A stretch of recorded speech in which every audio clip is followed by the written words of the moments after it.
Kaip testuoti ugnesinę arba pasižiūrėti, kokie prievadai, angliškai tariant, portai yra atviri konkrečiame kompiuteryje.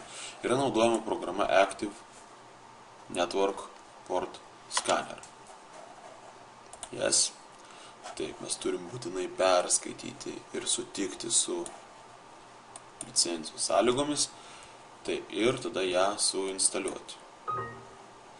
Taip, programa suinstaliuota ir tada jinai pasileidžia.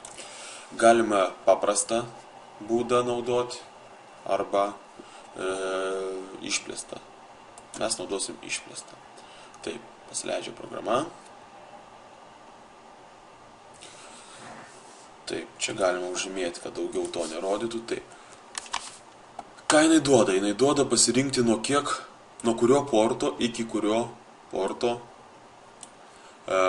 reikia atlikti skanavimą. Kadangi yra 65 535 portai, tai geriausia iki pat galo nuo pirmo ir skanuoti.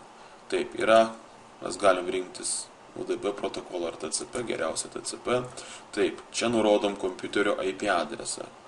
Dabar mes tikrinsim savo kompiuterį, bet galima nurodyti ir kito kompiuterį. Pavyzdžiui, 205, tada jisai būtent testuos 205. Taip, nurodom IP adresą kompiuterio, kurio atvirus prievadus norime skanuoti. Taip, nurodom šio kompiuterio 192.168.2.217, toks yra IP adresas. Ir spaudžiam Do it now ir pasirenkam Start Port Scan.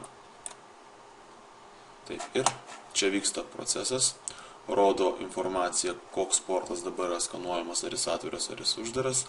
Ir pateikiama realiu laiku informacija apie atvirus šio kompiuterio portus. Tas sąrašas bus pildomas pastoviai, kada tik tai programa ras atvirą portą.